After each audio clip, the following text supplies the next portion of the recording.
Good evening. I think we'll start, though we have rain and maybe some members might join us slightly late. Yes, this is the 173rd lecture of the National Trust, the monthly lecture, and today we will be talking on preservation and conservation of documentary heritage. And we have with us Dr. Saroja Wettasinghe, who was the former Director General of National Archives. She has a B.Sc in chemistry from Panjab University, India, and PhD in archival studies from University of London. And she is a member of the Advisory Council of National Archives, chair of the Advisory Committee on Preservation and Conservation of National Library, was a member of the Executive Council of the International Council on National Archives, and also member of the expert group on archive buildings and environment, and was a member of the Technical Advisory Committee of the Memory of World Program. Now today's lecture basically will talk about preservation and conservation of documentary heritage, both library and archival material, because mainly we were concentrating on tangible heritage like buildings, ruins, etc., or intangible heritage to a lesser extent, I must say. But for us, these documents sometimes also become heritage itself, or these documents also gives very valuable information about heritage. And preservation and conservation of them is of paramount importance in the endeavors to conserve the heritage, whether it's tangible or intangible especially. So I will invite Dr. Wettasinghe to make the presentation. You can leave the bag in.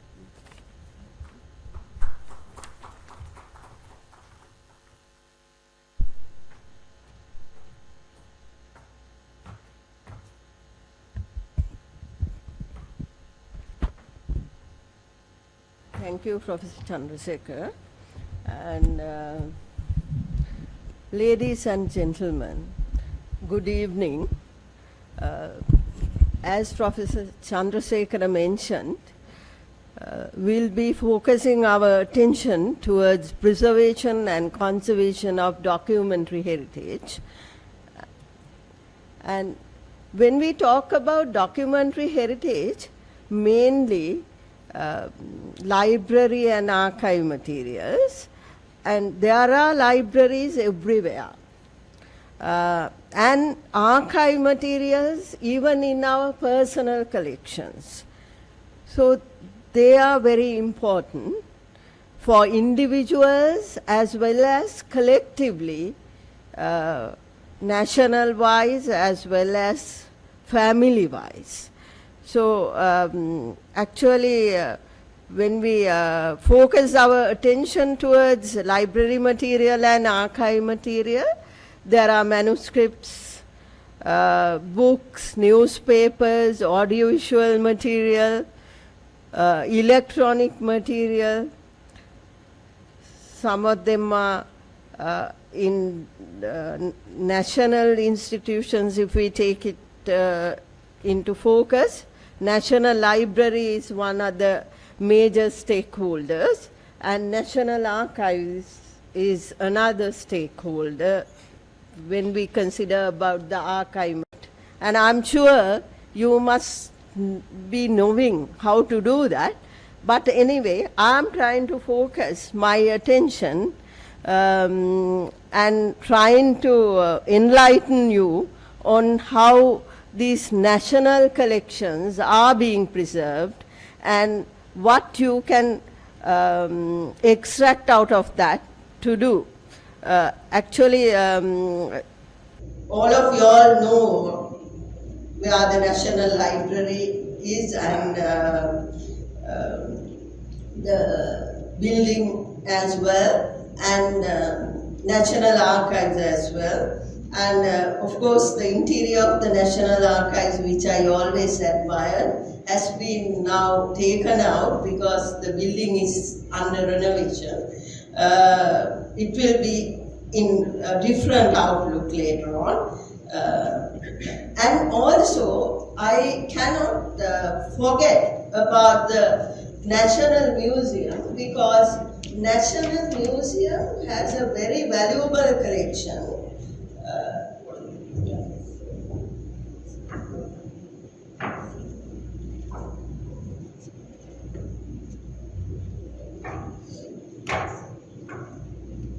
So that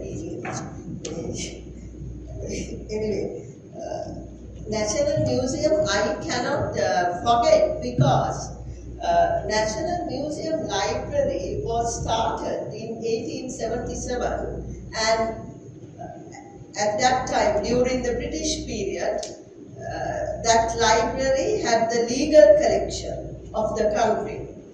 And so even now, the legal collection, a copy from that legal collection is going to the National Museum. So there are quite a lot of material there. So that's why I thought I should speak about the National Museum as well. But anyway, here I will focus mainly towards National Library activities and also National Archives activities, as well as, the types to focus on what to do with your private collections, if you can extract something out of this. And also, because I'm going to talk about the preservation and conservation, both library materials and archival materials are similar, except that archive materials are unique and have evidential value. In considering the preservation and conservation of both library and archive materials could be discussed together, as their compositions of each type are similar, although vary according to types and formats. Now, there are traditional library and archive material, palm leaf manuscripts. We know, we have good history about written heritage. Now, these palm leaf manuscripts are manuscripts made out of dried palm leaves, talipot and palmyra, thala and thal. And of course, these manuscripts, you can see this was taken from the internet actually. And there is a singular manuscript as well.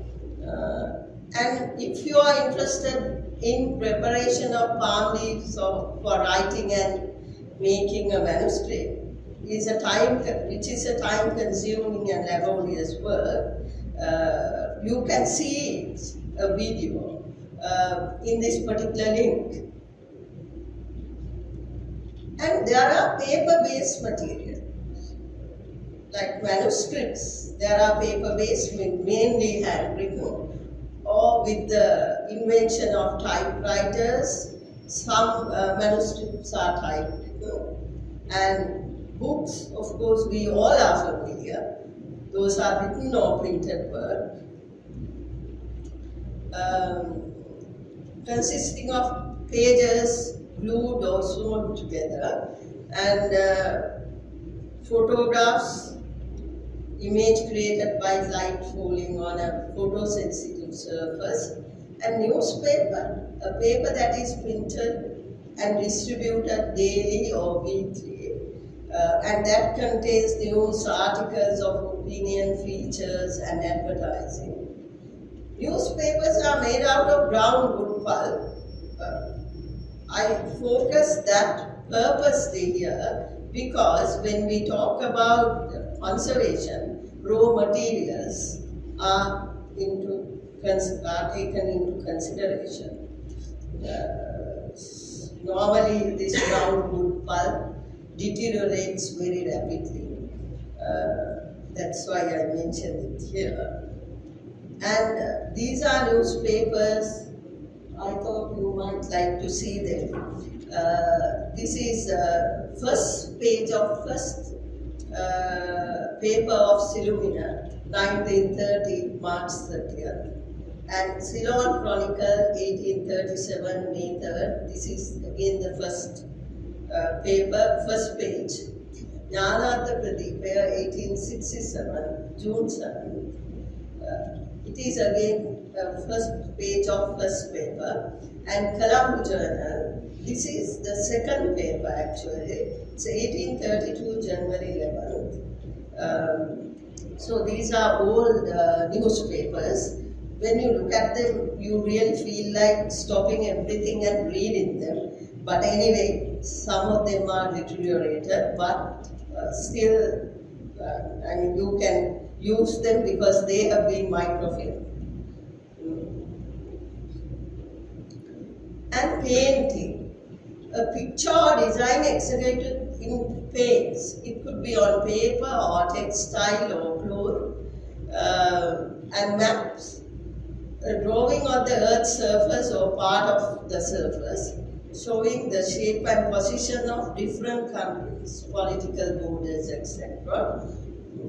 And painting, you could see this is Queen Elizabeth painting, and Ptolemy's map, 150 AD, and non-traditional materials, audiovisual and electronic materials. Audiovisual, if we consider that you could hear as well as see. Electronic media possessing both sound and visual content. These might be black and white or color. And this is a cine film, and this is another VHS cassette, and floppy disk not in use nowadays, DVDs. And there are audio tapes, also known as magnetic tape. Example, recordings of Sri Lanka Broadcasting Corporation, and audio cassettes are there.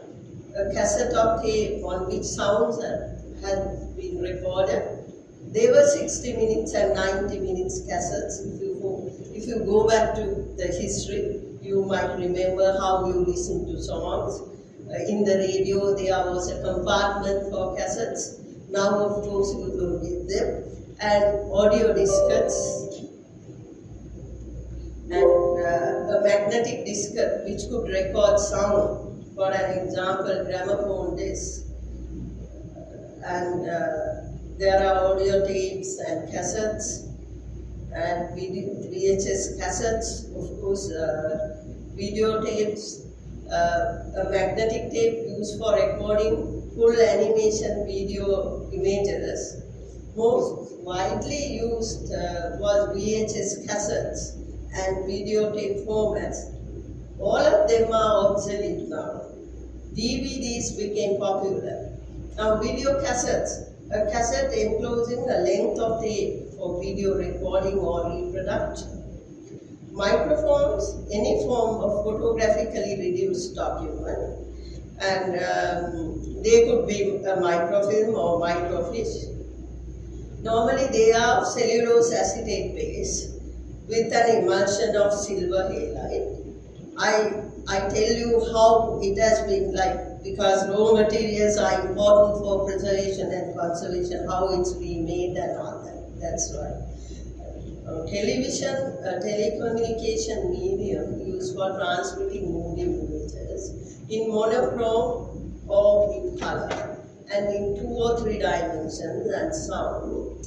Film, also called movie or motion picture. Slides, 35mm positive film, for making slides which could be viewed with a slide projector. With the advent of computers, of course, they could be seen on computer screen or handheld device.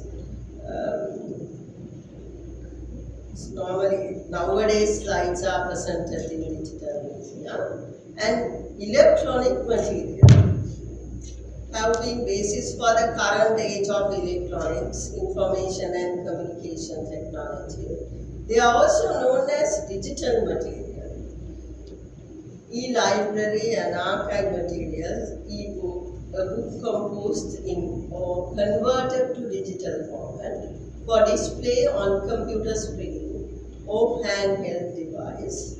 It could be read online. When downloaded, one could read it offline too. And digital newspapers, with advent of digital publishing, digital newspapers are being produced and are increasingly popular, while readership of print newspapers is generally in decline.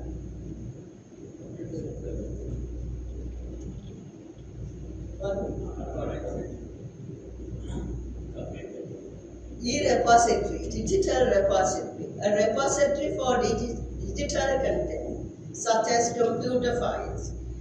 It could be accessed online.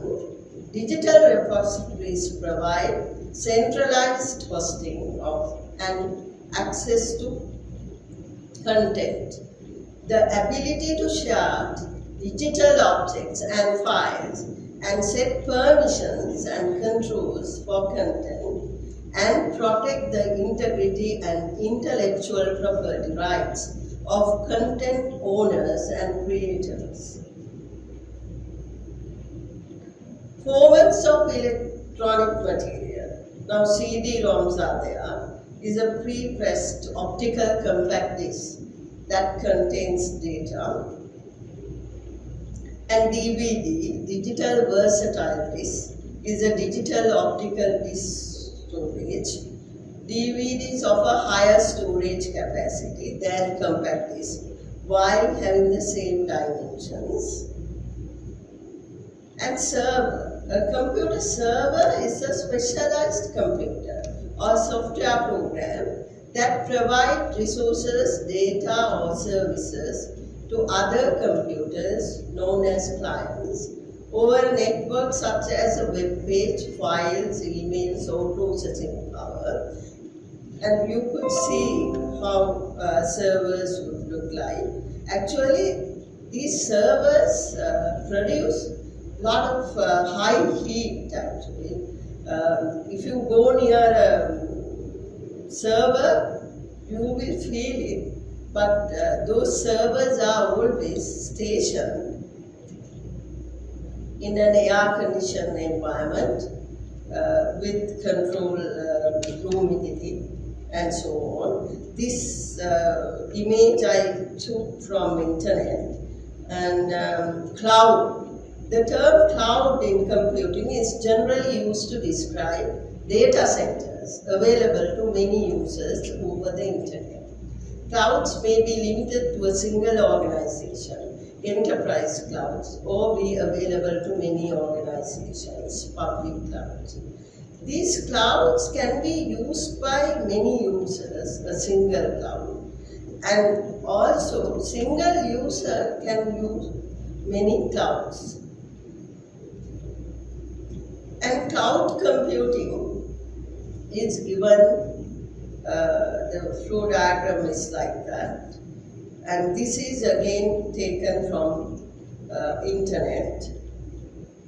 And since we know what are the library and archive materials, so we have to discuss about the deterioration of these materials, because when we focus attention towards preservation and conservation, naturally, why do we need to preserve and conserve? Because they get deteriorated. So deterioration is the action or process of becoming impaired or inferior in quality, functioning or condition. These materials deteriorate with time due to different causes. Deterioration could be categorized into physical deterioration, chemical deterioration, biological deterioration, in addition to accidents are there. Physical deterioration, actually it could be done by readers and the institutional staff. They are responsible for physical deterioration of material or users. Even in our private collections, when we use our material, if we don't adhere to proper practice of uh, readership.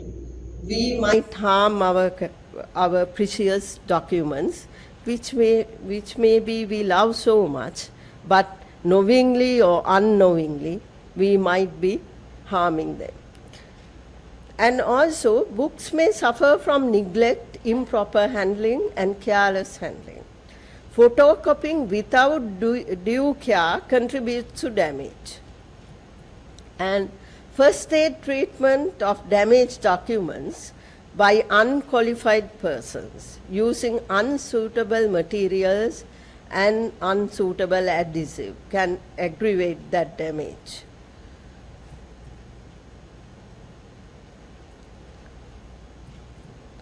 Chemical deterioration due to raw materials used in manufacturing process. I especially focus attention here mainly on paper-based material, and raw materials which used in paper making, normally cellulose, hemicellulose, lignin, and there are added materials like coatings, fillers, and loadings, and also sizing agents. So those material and the process which we use for manufacturing, there are chemicals which you use, and these compositions are chemical compositions. So because of those materials, there are possibilities that in the long run, there could be formation of acids from these raw materials, although they are in composition after manufacturing. Because of acid formations and hydrolysis and oxidation, there are processes so much which leads to deterioration. And also, dust could abrade the document, and it leads to absorption of polluted air if available in storage areas. Pollutants in storage areas such as sulfur dioxide, nitrogen oxide evolve acidic components such as sulfuric acid and nitric acid. And sunlight with UV rays, ultraviolet rays, harm the components. Exposure to light causes fading of dyes, inks, and pigments, can contribute to the aging and embrittlement of paper. Also, lignin will break down and produce discoloration of documents. I wonder whether you all have thought, when you have an old newspaper and look at it, you see it's been off-colored, not that white as usual like a new newspaper. Because these newspapers are made out of mechanical wood pulp or ground wood pulp, where you have lignin as a component, and with UV rays, they get break down and produce colored byproducts. So because of that, with light, if you want to test it by yourself, take a piece of two pieces of the same paper and keep one near the window and the other one on your table, and after a week you check the two pieces and see the difference of color, that you could see that lignin has been broken down, and that piece near the window was completely yellowish.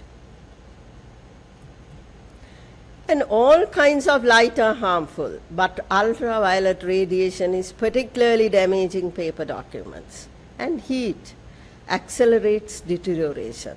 Normally it says if the temperature is 10 degrees higher, then the lifespan of document would be, give me a minute, I'll take some water.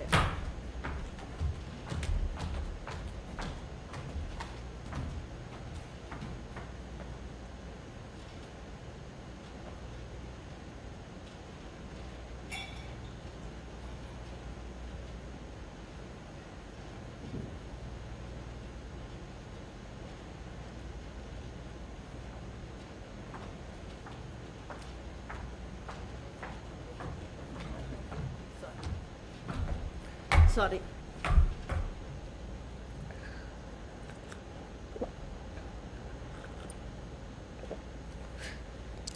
If it's the temperature is higher for 10 degrees Celsius, then the lifetime of the document would reduce by half.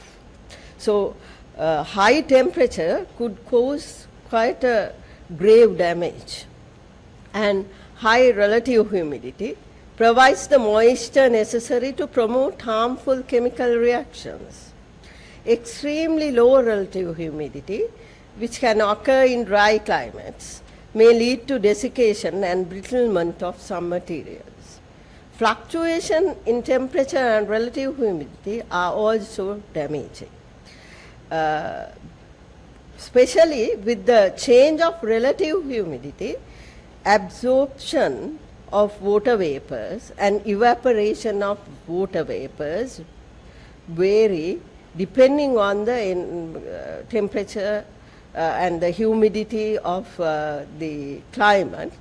So because of that, contraction and expansion of these documents happen, and dimensional changes would occur, which leads to the deterioration.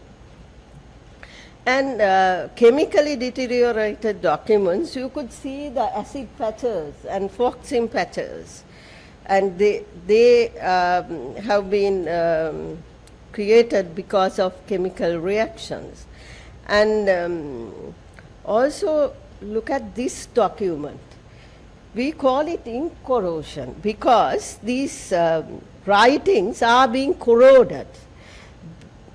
Normally those days during British period, they have used iron gold ink to write these documents using stylus pen. And this iron gold ink, it has many acidic components. So because of that, with time, they have become deteriorated and they have been corroded.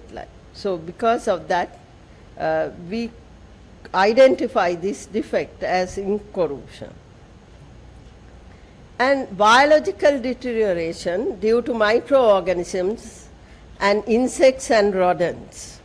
Microorganisms, fungi, bacteria, fungi and bacteria play an important role in the hydrolysis of cellulose and proteinous materials. And there could be many fungi species, Alternaria, Monalia, Aspergillus, Penicillium, Muco, and so on. All these species tend to decompose cellulose, which leads to weaken the fiber structure while they live and feed on paper materials. Like for an example, if one has a cancer, cancer develops inside us, but we become weak because it absorbs all our nutrition and they grow up inside us. But we become weak, and so likewise, when the fungi is on our records, what happens? They sit on this paper material and they try to absorb cellulose, and normally taken cellulose as their food. So because of that, they absorb all the strength from the document and the document become fragile. And also bacteria decompose cellulose in paper. The common bacteria are Staphylococcus aureus and Bacillus subtilis. They are very common on paper material, and you could see the documents which have been attacked by fungi. And there are Aspergillus, Penicillium, and different varieties. You could identify them if you look at them under a microscope. And there are the spores in different shapes. You could see how they look. And the other biological agents are insects and rodents. Insects cause typical different shaped bite marks, which occur when insects use them as food source. Insects make irreversible damages. High humidity, poor air circulation, poor housekeeping is beneficial to insects. And see how they look when the insects have been attacked, the documents. And there are subterranean termites. They are small yellowish or whitish social insects that live in wood and under the ground. In books, they produce deep crater-shaped holes or deep irregularly shaped erosions. And drywood termites. They feed on wood, paper, cardboard, and other cellulose-containing material. And silverfish, damage done by silverfish. You could see how it looks. And cockroaches, nocturnal insects that have reddish-brown color, and fetid dodo, cause superficial erosion of irregular outline, a blackish comma-shaped mark on paper, and it is a positive indication of the presence of cockroach. And can you remember when we were small, when we were using pencils in our small age, and we used to erase with erasers if something went wrong. And if the eraser was not good, we used to wipe them very hard, and ultimately we see that the paper gets smudged, and sometimes we make holes. So if a book cover, if you see a smart mark like that, then definitely there are cockroaches around.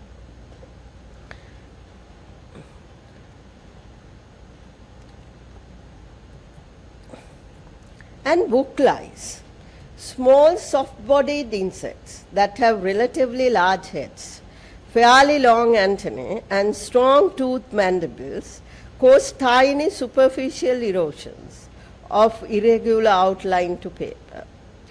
Leather, gelatin, or photographic plates, watercolors, parchments, and other book bindings. And these book lice are very active. And if you see a book lice in 1 second, you cannot see them because they are very fast. They hide somewhere. So it's very difficult to locate them actually. And bookworms, beetles found in collections generally called bookworms. They make circular tunnels which generally extend from the edges to the item's center. The most common species in collections in Sri Lanka are cigarette beetles and biscuit beetles. They cause irregular shaped, sometimes surface tunnels containing powdery excrement and cast off larva skins on books and other organic materials. And you could see cigarette beetle and biscuit beetle, how they look. And rodents, rat, mice, and squirrel are belonging to rodent group. Squirrel in general do not harm documents. Rats and mice are typical examples of harmful rodents, which cause damage particularly to the exterior parts of manuscripts through bites. If materials are stored in storage, which hardly check, damage will occur by rodents. And I put this picture just to show you that the difference, how to find out mouse and a rat. I mean, they differ, but we always call Mia, Mia and all that, but they are two different versions anyway. And there are different features for both, so easily could be identified. And other major factor is accidents, flood and fire. There could be flood, tornado, earthquakes, and tsunami. Flood is one of the most damaging factors for documents. Waterlogged documents swell and become out of shape. Fungi will grow on water damaged documents, and flood damaged documents look like this. And also, I mean, we had an experience of tsunami. You could see this is these photographs were taken from tsunami photographic collection purchased from a person. That's a purchase collection at the National Archives. I mean, there are no documents you could see here, but it is well-known fact that many libraries have been affected and many government officers have been affected by tsunami, and lot of documents have been suffered, and some government documents have been restored, but some of them couldn't. And also fire. Fire is another accidental agent which damages the documents, as they are organic in nature and easily flammable. Fire can set up accidentally in the storage areas due to faulty use of electrical equipment inside and fault in electric wiring. In severe cases, it can cause complete destruction of collection as fire spreads rapidly. And see how they are dangerous. And deterioration of palm leaf manuscripts with time. My goodness. Time is running out, so I'm going to go fast. Deterioration of palm leaf manuscripts, with time they become brittle, fading and weak. Wear and tear is there. The causes which create the above conditions, light, relative humidity, heat, and temperature, polluted environment, bad handling and improper storage. Light also could cause photochemical degradation. Relative humidity also could cause hydrolysis of these raw materials. Heat and temperature increases the oxidation and hydrolysis. And audiovisual material damages, I don't say audiovisual materials deteriorated, because they hardly deteriorate, but there are damages and problems. There are common damages as well as special problems related to different types of audiovisual material. Common damages and problems: fungi, slightest damage to a recording filming immediately results in a loss of information. Careless handling would lead to damage. The loss of quality through normal use. Wear and tear depends on various factors. Above all, on the condition and adjustment of the equipment used for recording. And print through is another damage which we come across. Generally undesirable effect that arises in the use of magnetic tape for storing analog information, in particular music.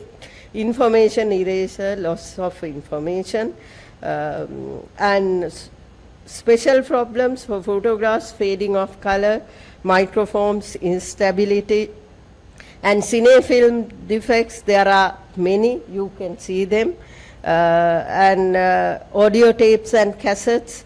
The modern magnetic coating have the ability to retain the recorded information for an infinite period. The recorded information would not weaken with age, but there are defects. You could see them: tape damage and cinching, tape contamination and all that. Audio disc defects: breakable and warped and scratched. And videotape and cassettes, there are defects, many. Those are actually technical jargon, so I'm not going to tell you what those are. And electronic records have problems. Formats become obsolete and erasure of information could happen. Now, when the material have been deteriorated, what should we do? We have to conserve them. Now, how are we going to conserve? When the paper-based documents are deteriorated, it is necessary to conserve them. In conservation, it could be first aid, minor repair, and restoration. Care and first aid, collection care should be a core element of any library and archives, even in personal collections. Care in handling will reduce the amount of costly conservation work needed, and first aid for books and volumes, for minor mending or to rebinding, and even boxing or digitizing when the paper becomes too brittle to repair or use. Any treatment applied to a book or manuscript should be reversible, meaning it can be undone easily at a later date. And restoration, scientific intervention of stabilizing and strengthening a document, retaining its original format. In restoration, quality material and NLR or GPR grade chemicals are needed for proper restoration process. Documents have to be used, hence restoration treatments need to be applied for deteriorated documents. Without restoration, it is unable to use deteriorated documents. Normally, National Archives, National Libraries, even in private collections, these documents have to be used. So, these places are knowledge hubs actually. People come for information. So, that's why we have personal collection of books, because whenever we need some information, we go for our library, I mean personal library, and see the information. So likewise, these, when they get deteriorated, we have to conserve them, otherwise you cannot use them. So in restoration of documents, you see that documentation to be done and pagination if the page numbers are not there, and then hand repairing could be done using deacidification, and then there will be handmade paper using for gap filling, and then tissues have been laid over for strengthening the document. In addition to hand repairing, there is another technique called leaf casting. Leaf casting is being done using a leaf casting machine. There you get paper pulp and dissolve in water. With the pressure, you tend to suction the water, and then pulp would get into the places where you have holes in the document, and it is again a good method. And after repairing, you do guarding and then trimming, and then do the binding. And this is how a repaired volume would look like. And pest control methods, low temperature methods, carbon dioxide treatments, nitrogen treatment, all these are little cumbersome because you need certain special equipment. Even for fumigation with toxic gases, you need a special apparatus or special chamber. But normally National Archives and National Library, they do this phosphine fumigation, and there you need a special chamber which degas to a higher level of atmosphere, because this phosphine gas is not good for human beings. So it's being evacuated into a higher level, and people who do this process need to wear protective clothes and goggles and masks and so on. And there are many traditional pest control methods used in archives as well as at our normal libraries, like even for our personal collections you can use them. Keeping naphthalene bowls on the roofs of bookshelf is a common practice. Some librarians blend the neem leaves with naphthalene balls and wrap them by cotton cloth and hang books in bookshelves to get rid of insect pests. And keeping dried root of savandra was practiced in ancient time to protect books from insect pests. Keeping dried root of Savandara and rosin or dummala oil is an insect repellent which apply to palm leaf manuscripts to protect from insects. And also they have a insect repellent power, and also they protect palm leaves and other paper documents from fungi and insect pests.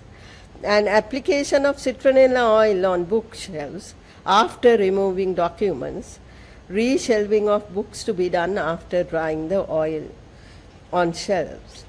And also there is another Okanda, we named it as Okanda, which has an extract from neem available in the National Archives. That of course could be sprayed on the document. It is a water extract. It takes little time to dry off, but it gives protection from insects as well as it de-acidifies the paper as well. I mean, from one stone killed two birds. Now, the conservation of palm leaf manuscripts. To control fungi and bacteria on palm leaf manuscripts, camphor oil, neem oil and citronella oil have been used by our ancestors. And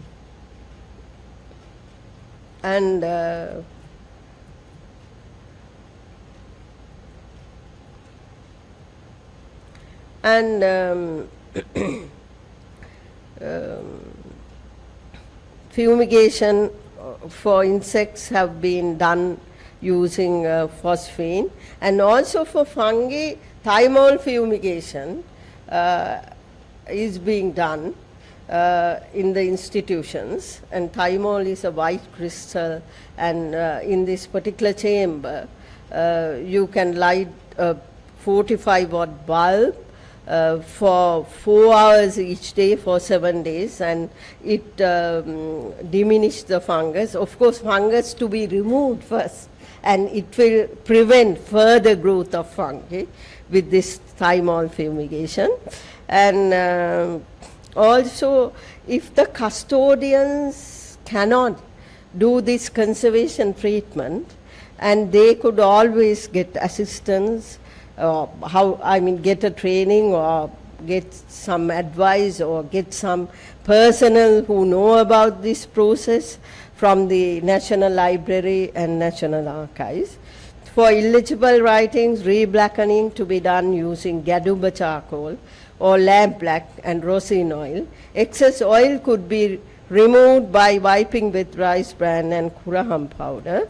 And when the palm leaf manuscripts are subjected to water damage and get stuck leaves, it is to be exposed to steam using a kettle. If not, insert in a bath filled with warm water very small amount of glycerine or diglycol. It could loosen the sticking leaves of palm leaf manuscripts. If kamba is missing, need to put kambas with very good planks made out of good wood. And if the cords are weak, need to replace them with nylon cord number 10, which has archival standards. And conservation of audiovisual material, of course, it's very hard to conserve them. Prevention is better than cure. Hence, conservation is to be done only when it is very much in need.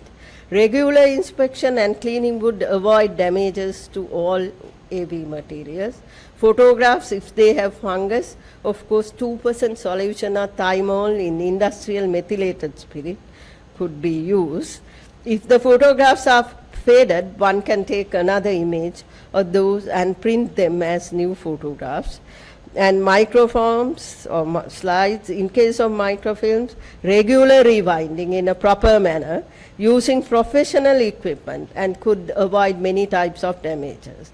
If there are fungus, as I said earlier, thymol and IMS solution would do. Cine films, regular inspection and rewinding to be done, and always remember to use professional equipment. And if there are side cuts in films, you can do splicing using film cement or ultrasound splicer. When there are other damages, it is always advised to make a duplicate.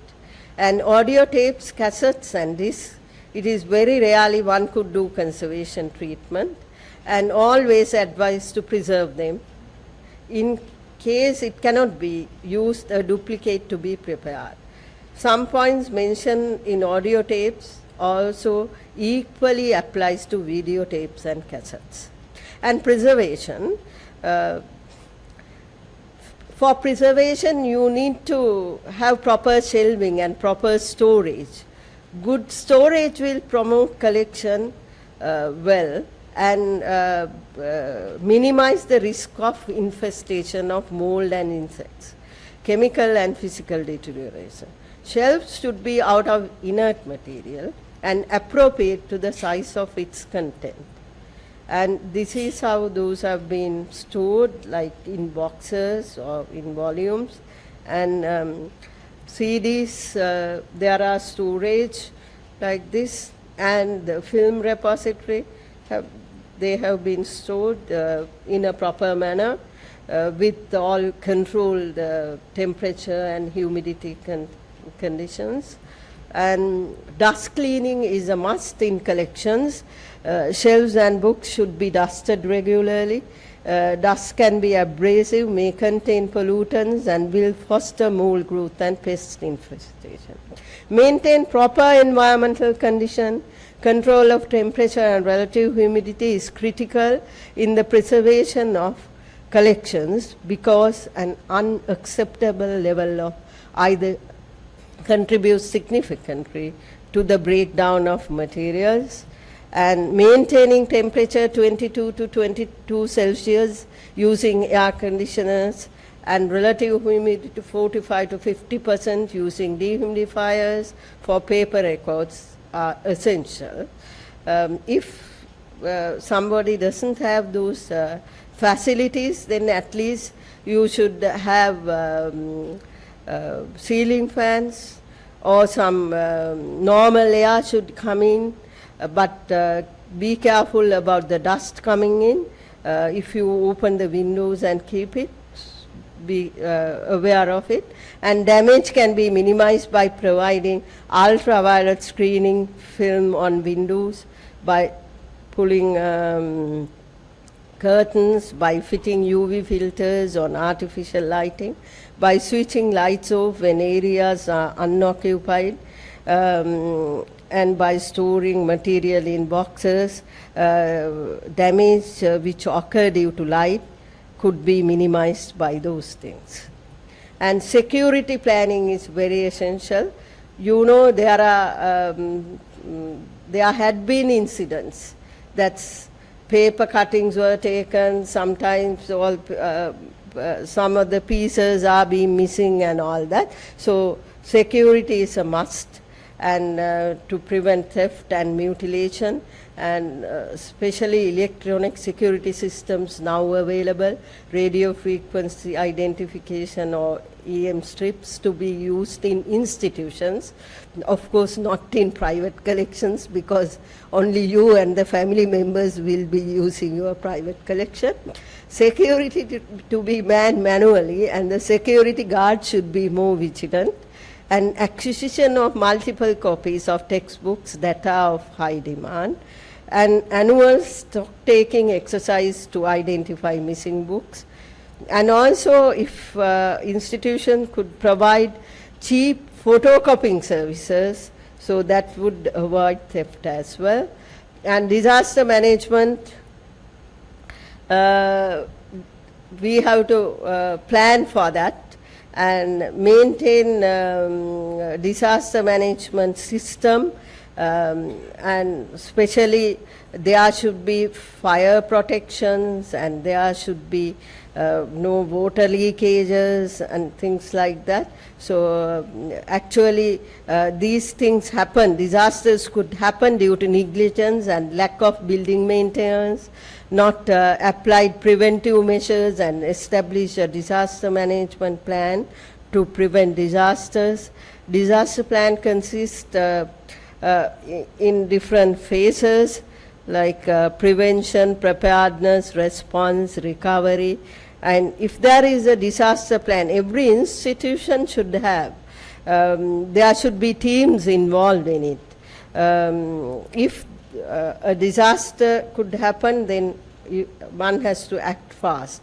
And audiovisual material, there are preservation measures and recommendations. Clean, clear space should be there. No eating, drinking, or exposure to smoke around original audiovisual material. Need to wash hands before handling AV material. And proper storage, necessary to control the temperature and relative humidity in storage areas. Ideal conditions could vary according to the type of material. They have to be maintained by air conditioning and fixing dehumidifiers. And for audiovisual material, normally temperature 12 to 15 Celsius and relative humidity 40 to 45. For color material, of course, 4 to 6 degrees Celsius and 35 to 40% RH would be recommended. And permanent storage boxes and equipment to be used for photographs, acid-free envelopes, and if necessary, albums of archival standards to be prepared. For tapes and cassettes also, flame retardant boxes, sealed plastic bags, and sealed containers to be used. For disc, acid-free cardboard boxes, acid-free sleeves could be used. For cinefilms, plastic cans, or unrusted metal cans in non-corrosive racks one can store. Storage area should be free from mechanical field. Regular checkups and quality control is very essential. Inspection, chemical testing, and ultrasonic or hand cleaning to be done regularly. Most types of AV material need to be rewind at least once a year with appropriate tension. And proper handling, hand gloves to be used, and usage of professional equipment without defects is a must. If an equipment is malfunctioned, it could cause damage to the tape, cassette, and disc. And always it is advisable to use island-wide available suppliers and who could do proper servicing, and maintenance of equipments to be done. And there should be a regular program for rewinding and checking and all that. And quality material should be used always. And preservation techniques, of course, we know that microfilming is one of the techniques. Of course, nowadays it is like it is not a very famous trend nowadays. Digitization is the famous trend, but microfilming is still continued in some of the places, because if the microfilm is properly developed and processed and keep them under proper storage conditions, it will have more than 100 years lifetime. But if you put them onto a digital media, you will have lifetime for a short period, and either after 5 years or 7 years, you have to transfer the data into another format or another same type of advanced technology. So microfilm is always a better option, but unfortunately nowadays they don't have new microfilm machines. And also I heard that microfilms are also not in production, it seems. But anyway, as a preservation tool, even microfilms could be scanned. And digitization is, this is a matte scanning process. There they use TIFF format, and then from TIFF they transfer it to PDF archival format. Both formats are being preserved in servers and also in a backup copy at the National Archives. So digitization and imaging of books is a method of preservation with increasing demand in digital era. The process is also in use to maintain information that would otherwise be lost due to the degradation of historic books. Digitization for preservation is becoming an increasingly useful tool in the preservation of cultural heritage. And as conclusion, I would like to mention Sri Lanka has taken valuable steps for preservation and conservation of documentary heritage, and most of the images are with the courtesy of the Department of National Archives, which I have used, and also with the courtesy of internet, whoever has produced on internet. And thank you, Professor Chandrasekhara, for inviting me for this lecture, and also thank you for all of you for listening to this boring lecture. But I'm happy that you all are here. Thanks again. Okay.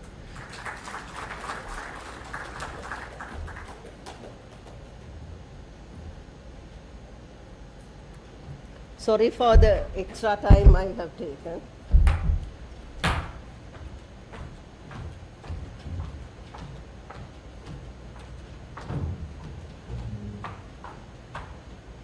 Thank you very much, Dr. Wettasinghe, for that very informative and comprehensive discussion and lecture. Now we have time for questions, maybe about the private collections.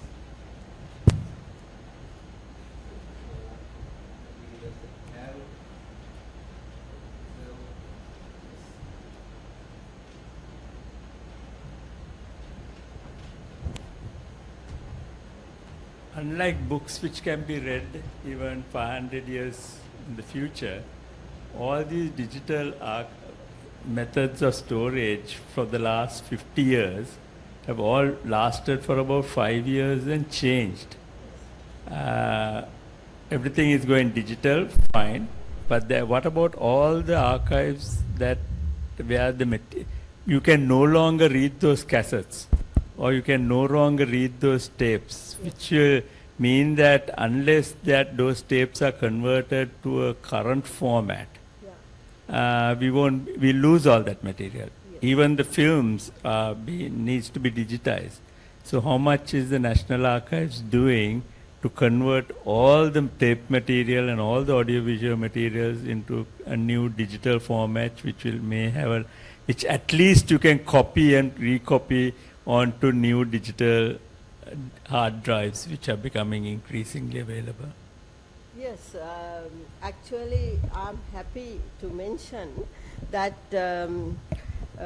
all the tapes, sound tapes, magnetic tapes have been digitized at the National Archives.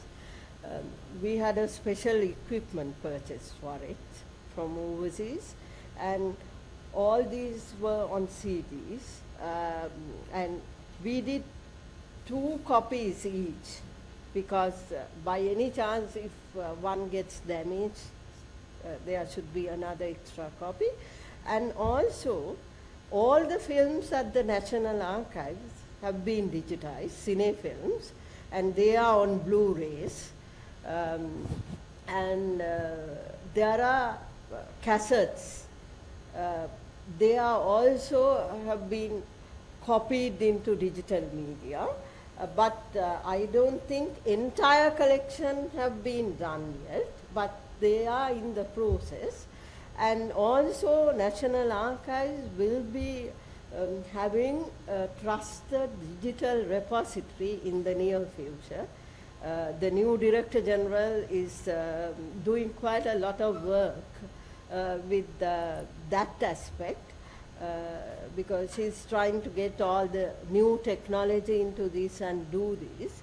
And also I know that she had obtained some funds from the International Council on Archives as well.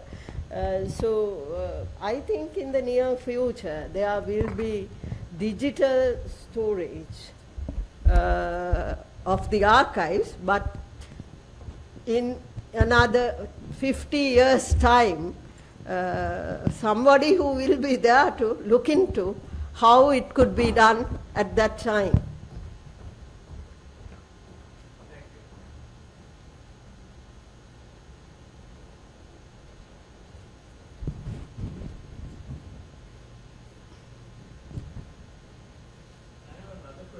Yes.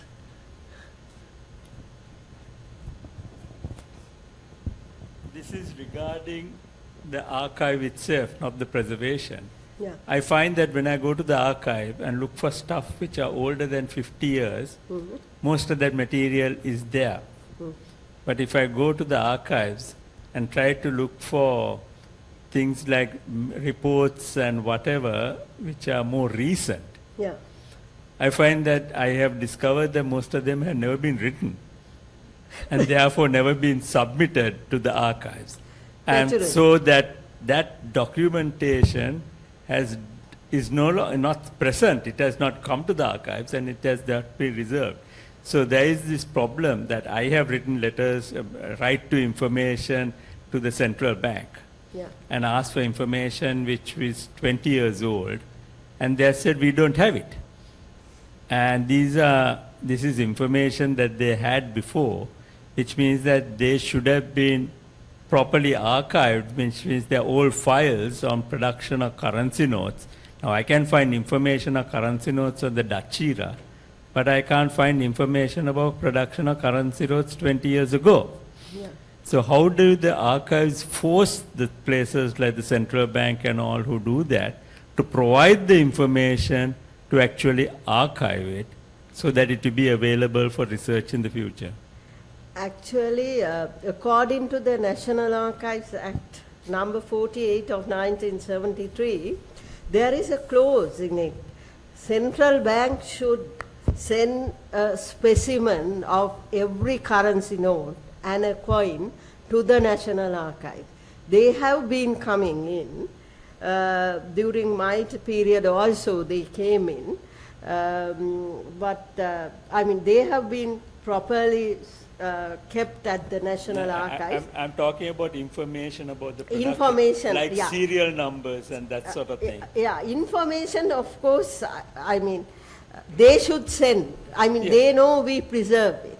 But unfortunately, not many government organizations think about that. They just think, what is this old document?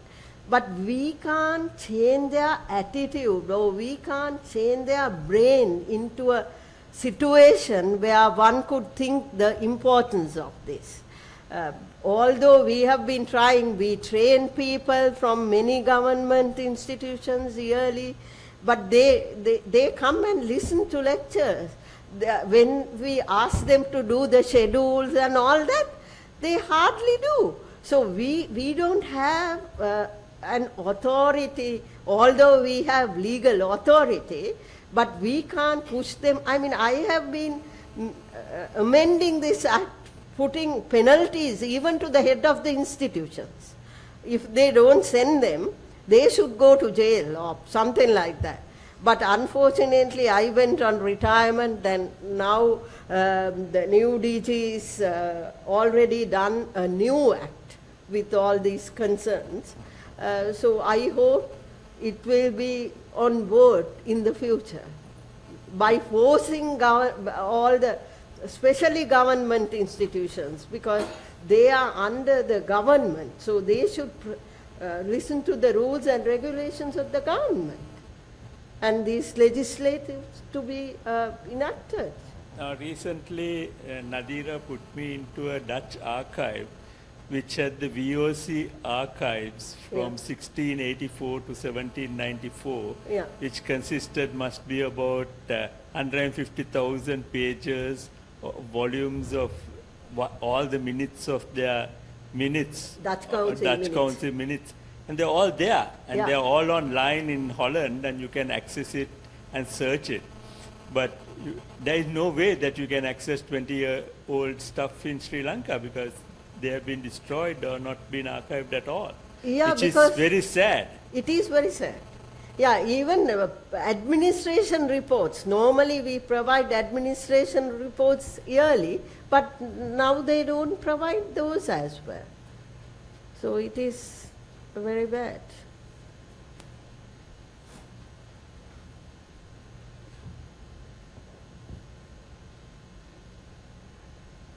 Maybe can I ask one question? Now, Yeah. what is the advice that you give? Because most of these, I think the members in the audience as well as we have private collections, small collections. Yeah. How, what is the best method to keep it? Now, when you see color photographs, after some time they get bonded together. Yeah. And whether to, I think it's better to keep it not like this, maybe in this way, books. Yeah, yeah. Books. Because there's no weight for the bottom. Yeah, yeah.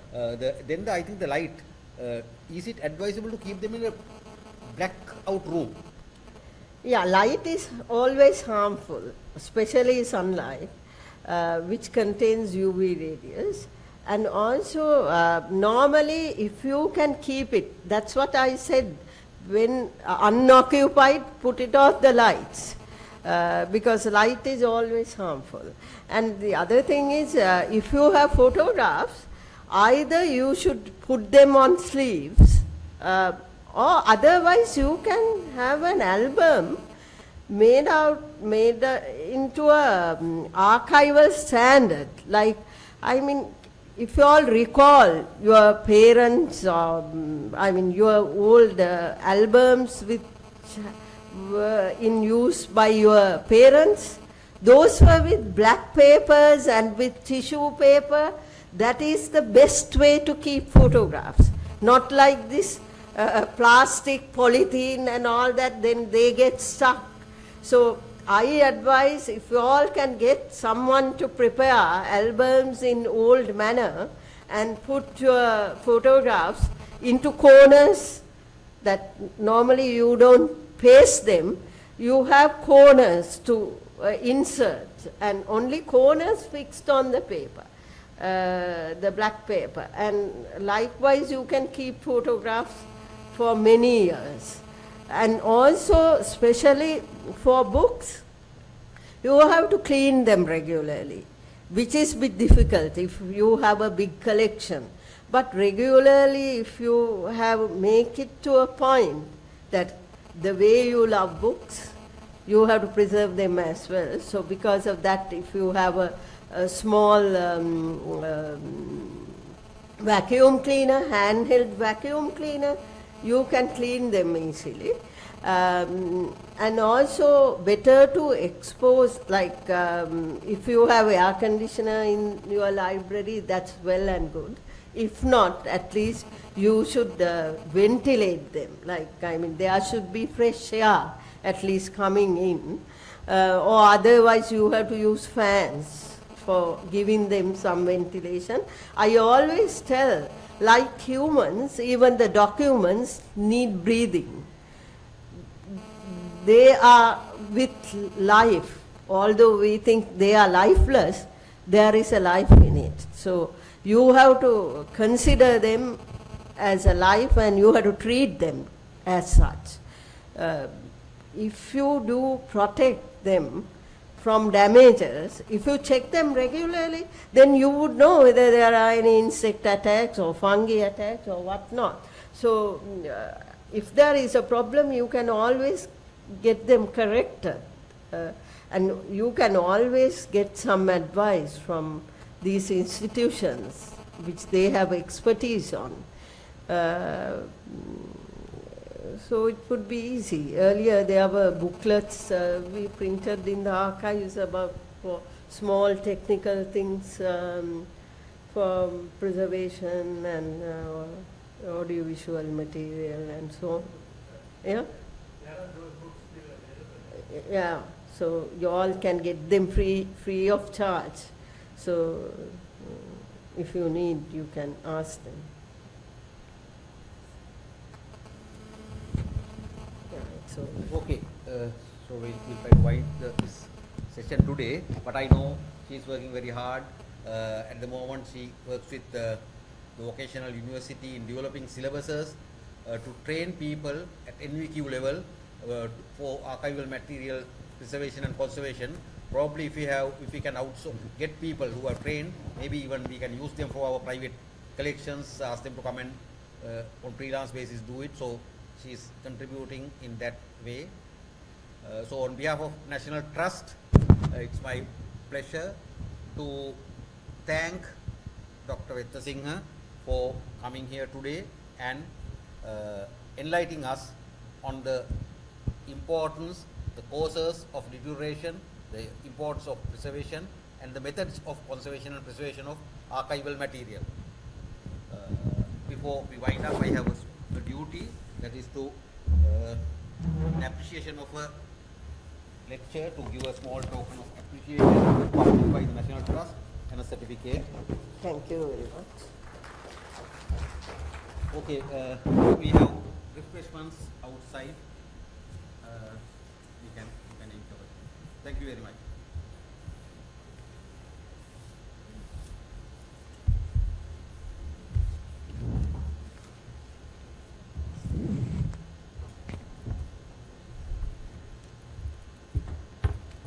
සාමාන්‍ය මේ බෝලේ පිරලා ඉන්නේ. මේ ගානට වඩා ටිකක් ඉන්නවා. අද වැස්ස හින්දා. වැස්ස නේ.